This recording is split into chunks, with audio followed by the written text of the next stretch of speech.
In photographs from the 1990s and early 2000s, one face appears again and again, not at the center of attention, but always nearby. Presidents, royalty, billionaires, Nobel Prize winners. And standing among them, Jeffrey Epstein. He was not a tech founder. Not a hedge fund titan publicly ranked among the world's richest. Not a political office holder. Yet he moved comfortably inside the most exclusive rooms on earth.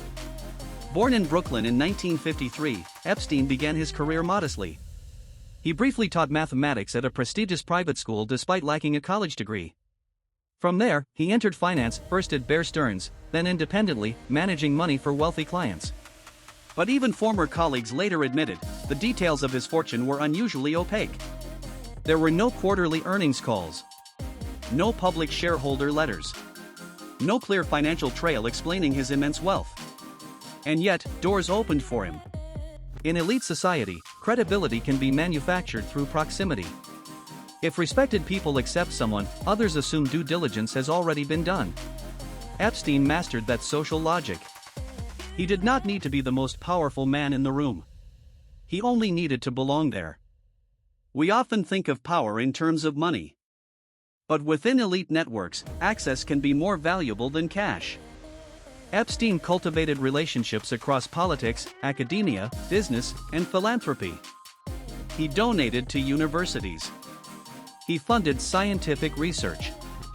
He attended high-profile gatherings in New York, London, Palm Beach. These associations did not automatically imply wrongdoing. Powerful individuals attend thousands of events and meet countless people. But Epstein understood something subtle: association builds legitimacy. If a billionaire hosts you, you appear credible. If a former president speaks with you, you appear important. If a prestigious university accepts your donation, you appear respectable. This is how reputation compounds. And in those years, Epstein's reputation grew faster than public scrutiny. In 2005, law enforcement in Florida began investigating allegations that Epstein had sexually abused underage girls. The accusations were serious and disturbing. By 2007, federal prosecutors had prepared a case that could have led to significant prison time.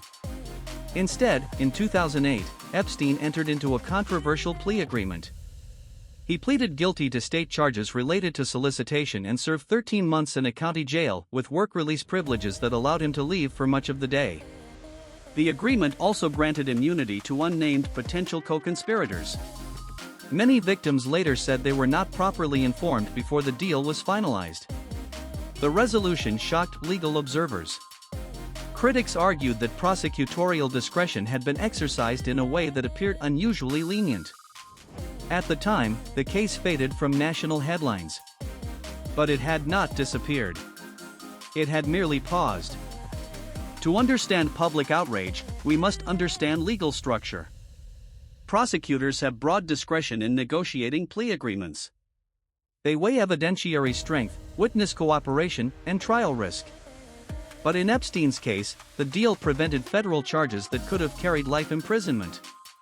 The non-prosecution agreement became a symbol not just of one defendant's outcome, but of a broader suspicion. Does influence shape justice? Legal scholars debated whether the agreement reflected strategic compromise or systemic imbalance. For years, the decision received limited mainstream attention. Then history circled back. In July 2019, federal authorities arrested Epstein in New York on sex trafficking charges involving minors.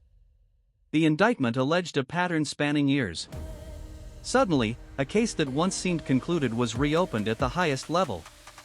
Media outlets around the world began examining court records, financial trails, and flight logs. The phrase Epstein Files entered global conversation. But what are these files, exactly? They are not a single secret document.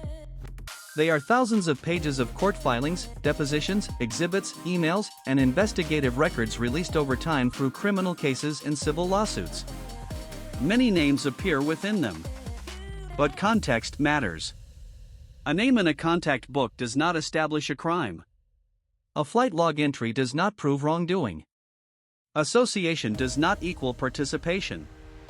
nuance is often lost in the speed of digital headlines.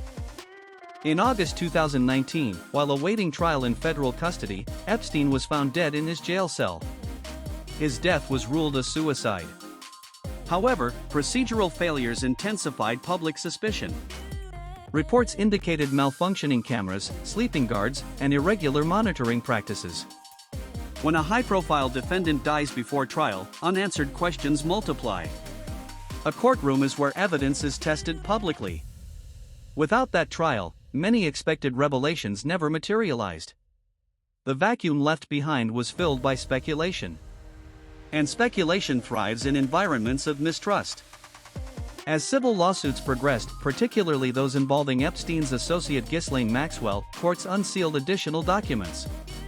These included deposition transcripts, correspondence, and witness statements. Hundreds of well-known individuals appeared in various contexts. Some were mentioned in passing. Some appeared in scheduling discussions. Some were listed in contact books. Being named in a document is not the same as being charged. Yet online narratives often blur that distinction. In the digital era, screenshots circulate faster than explanations. A single page removed from context can appear incriminating even when it is neutral. The Epstein Files became a case study in how legal material transforms when filtered through social media. In 2021, Ghislaine Maxwell faced federal charges related to recruiting and grooming minors for abuse. The trial lasted weeks. Witnesses testified. Evidence was presented. Jurors deliberated. Maxwell was convicted on multiple counts and later sentenced to prison. The conviction established documented criminal conduct involving Epstein's network. But it did not produce a public client list. It did not result in dozens of high-profile indictments. For many observers, that absence was unsatisfying. However, legal systems operate on evidence specific to charged defendants. A trial's purpose is not to expose every rumor, but to determine guilt on specific counts. The difference between public expectation and legal scope became starkly visible. Beyond criminal trials, civil lawsuits played a major role in unsealing documents. Victims filed suits seeking accountability. Media organizations petitioned courts for transparency. Over years, judges weighed privacy rights against public interest. Document releases occurred gradually, not as a single dramatic reveal. This slow process fed public frustration. People imagined a vault of hidden secrets waiting to explode into daylight. In reality, legal transparency often unfolds in incremental, procedural steps. Complex systems rarely produce cinematic endings.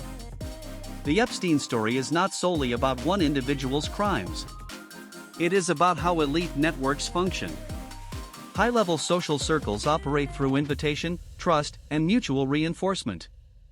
These networks are not inherently illegal. They facilitate philanthropy, diplomacy, innovation. But they can also create insulation. When reputation becomes self-reinforcing, scrutiny weakens. When access is limited, accountability narrows. Epstein leveraged this architecture masterfully. His social presence became his shield. The lesson is structural, not sensational. The public obsession with a secret list reflects deeper psychological forces. Humans seek clarity. We prefer narratives with identifiable villains and decisive conclusions. A list promises simplicity.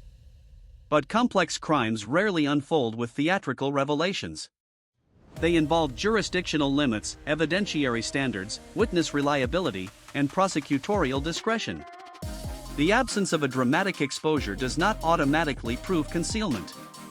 Yet distrust in institutions, fueled by past failures, makes many unwilling to accept incomplete answers. The Epstein case sits at the intersection of crime and cultural anxiety. What remains is not only anger, but reflection. Why was the 2008 deal so lenient? Could earlier intervention have prevented further harm?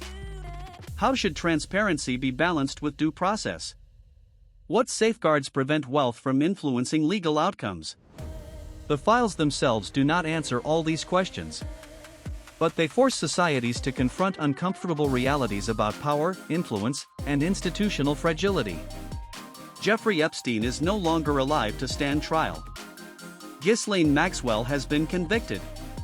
Beyond that, the narrative becomes less cinematic and more structural. The real story may not be a secret list. It may be the system that allowed a man with opaque wealth and extraordinary access to operate for years before facing meaningful accountability. And that story, about power, perception, and institutional weakness, is larger than any single name. Subscribe Info Beyond Borders now for more mind-blowing knowledge.